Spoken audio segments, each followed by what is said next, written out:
이번 시간은 원래는 제조화학 내용을 나갈 시간인데 진도가 애매해서 이번 시간에는 특별히 주기율표와 원소에 대해서 한 번 더 다시 배워보도록 하겠습니다.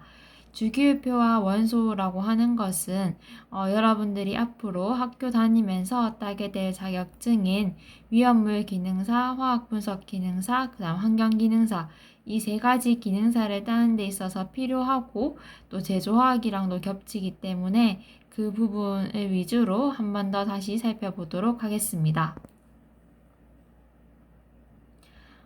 이번 시간 내용을 시작하기 전에 마찬가지로 학습 목표를 한 번 더 살펴보고 수업을 시작하도록 하겠습니다.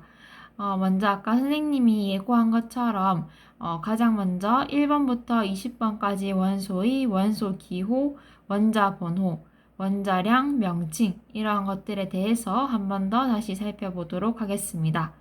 그리고 화학 반응식에 대해서도 한 번 더 살펴보도록 할 건데 이 화학 반응식이라고 하는 것은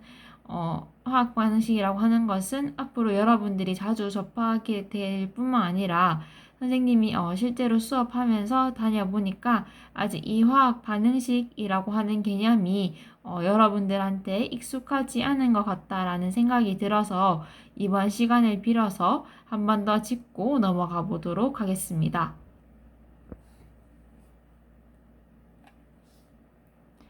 먼저 선생님이 이 주기율표에 대해서 설명하기 전에 여기 지도 같이 보이는 것을 사진에 띄웠는데 이 지도는 다름이 아니라 우리 학교 청주공고의 건물 배치도입니다.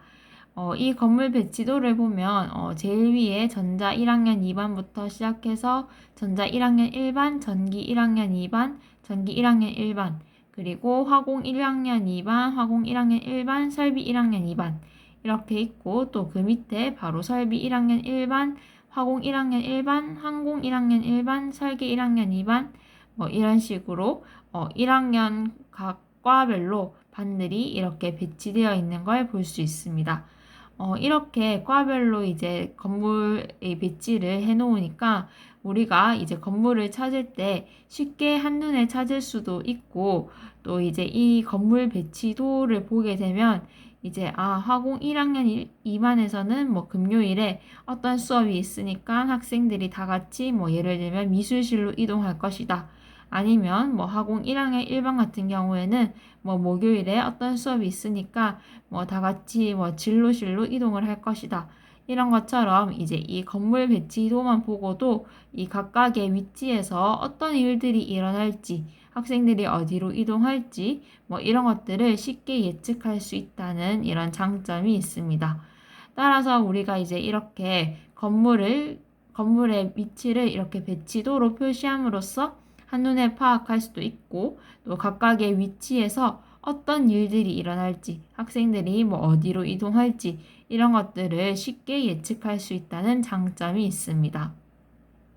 마찬가지로 우리가 배우는 화학의 세계에서도 역시 이렇게 우리가 접하게 될 원소들을 우리가 한눈에 쉽게 파악할 수 있도록 이런 배치도 형태로 표현을 하면 훨씬 더 쉬울 것 같다고 예전부터 화학자들이 생각했고 그렇게 배치도 형태로 표현한 것이 바로 주기율표입니다.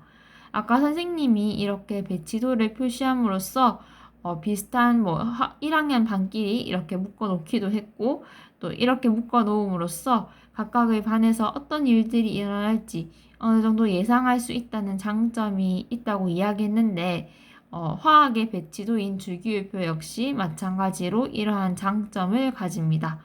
그러면 이러한 주기율표에 대해서 한 번 더 세세하게 살펴보도록 하겠습니다. 선생님이 첫 시간에 보여주었던 주기율표 그림을 다시 이렇게 화면에 띄워 보았는데 선생님이 아까 얘기한 것처럼 1번부터 여기 그림에는 118번까지 있는데 이렇게 118번까지 배치도처럼 원소들을 배치하고 이렇게 배치할 때 그냥 배치하는 것이 아니라 비슷한 성질을 지닌 것들끼리 같이 배치를 했고 이제 이렇게 비슷한 성질을 지닌 것들끼리 같이 배치를 했기 때문에 아, 이제 이 자리에서는 이러한 변화가 일어나겠구나. 이런 것들까지 우리가 예측할 수 있다는 장점이 있는 것이 바로 주기율표입니다. 그런 의미에서 우리가 선생님이 꼭 외우라고 이야기했던 1번부터 20번까지 원소들을 한 번 더 살펴보도록 하겠습니다. 1번인 수소, 2번인 헬륨, 그 다음에 3번인 리튬, 4번 베릴륨, 5번 봉소, 6번 탄소, 7번 질소, 8번 산소, 9번 플루오린, 10번 네온, 11번 나트륨, 12번 마그네슘, 뭐 이런 식으로 13번 알루미늄, 14번 규소, 15번 인, 16번 황, 17번 염소, 18번 아르곤, 19번 칼륨, 20번 칼슘. 선생님이 20번까지 원소들을 한번 읽어보았는데, 선생님이 얘기한 걸 들으면서 여러분들도 잘 외웠는지 스스로 한번 꼭 점검해 보기 바랍니다. 1번부터 20번까지 원소들은 자주 나오니까 시간 날 때마다 이렇게 반복할 테니까 꼭 암기해 두기 바랍니다. 그러면 이제 이 주기율표와 관련된 용어들을 한번 살펴보도록 하겠습니다.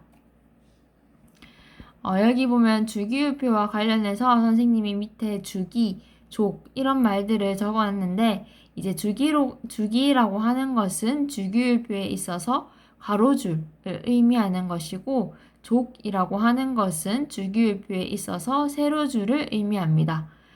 그래서 이제 같은 족에 있다라고 할 때 뭐 수소, 리튬, 나트륨, 칼륨 이것들은 모두 같은 세로줄 상에 위치해 있는 것을 우리가 알 수 있고 그렇기 때문에 수소, 리튬, 나트륨, 칼륨 이런 것들은 같은 족에 있는 원소들이다 이렇게 얘기할 수 있습니다.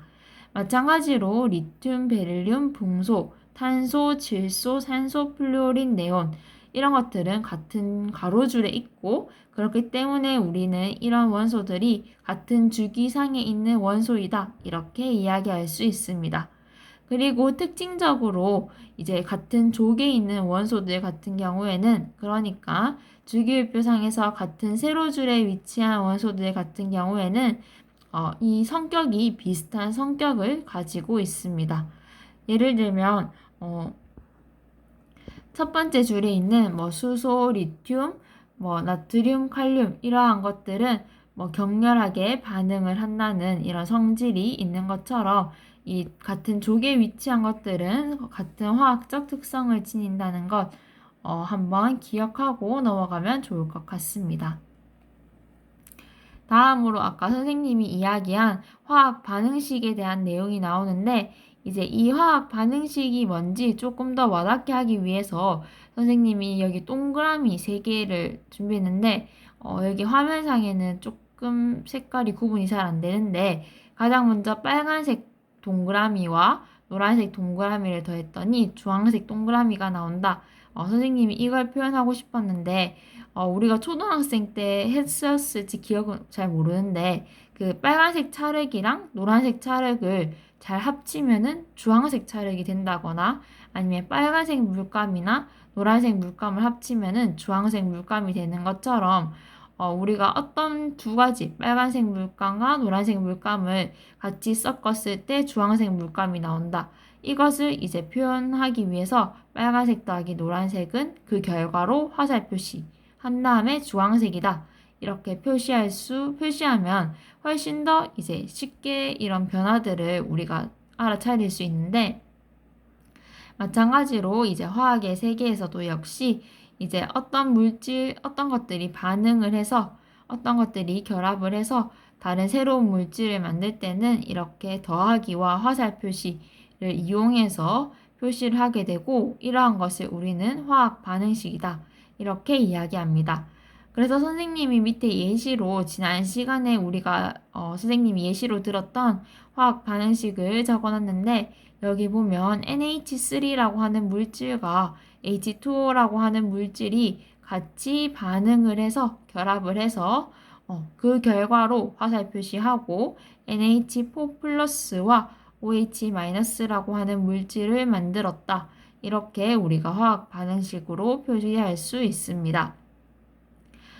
이 화학 반응식을 선생님이 이렇게 강조하는 이유는 여러분들에게 아직 조금 생소하기 때문에 한 번 더 되짚는 것이기도 하지만 이 화학 반응식에 대한 문제가 위험물 기능사에도 나오기 때문에 선생님이 이렇게 강조를 하는 것인데 그 내용을 살짝 맛보기로 설명을 하자면 이제 여기 화학 반응식을 한번 다시 살펴보면 화살표를 기준으로 해서 N과 N, 그 다음에 O와 O, H와 H 모두 같은 원소들이 사용되는 것을 확인할 수 있습니다. 그리고 H가 전체 5개가 있었는데 화살표 후에도 H가 5개가 있고 O가 하나 있었는데 그대로 1개, N이 1개 있었는데 그대로 1개. 이것처럼 여러분 이 화살표를 기준으로 해서 갑자기 새로운 뭐 C가 첨가된다거나 이런 것이 아니라 그 원래 있던 것을 그대로 들고 간다는 거. 이 개념을 안다면 위험물 기능사에 있는 문제도 쉽게 풀 수 있습니다. 이거에 대해서는 앞으로 조금 더 설명을 하겠지만 맛보기로 이 정도만 여러분들이 드러나도 충분할 거라고 생각합니다. 이번 시간에는 이렇게 주기율표와 화학 반응식에 대해서 한 번 더 살펴봤는데 이 시간을 통해서 여러분들에게 조금 생소했던 그런 개념들이 와닿는 시간이 되었으면 좋겠고 또 이 부분은 선생님이 한 번 더 반복을 하도록 할 테니까 그렇다고 하더라도 조금 더 집중을 해서 아무튼 들으면 좋겠지만 학교에 와서 한 번 더 복습하도록 하겠습니다. 오늘 수업을 듣는다고 모두 수고했고 이제는 다시 오프라인으로 수업을 하면 될 것 같습니다. 이상으로 수업을 마치도록 하겠습니다.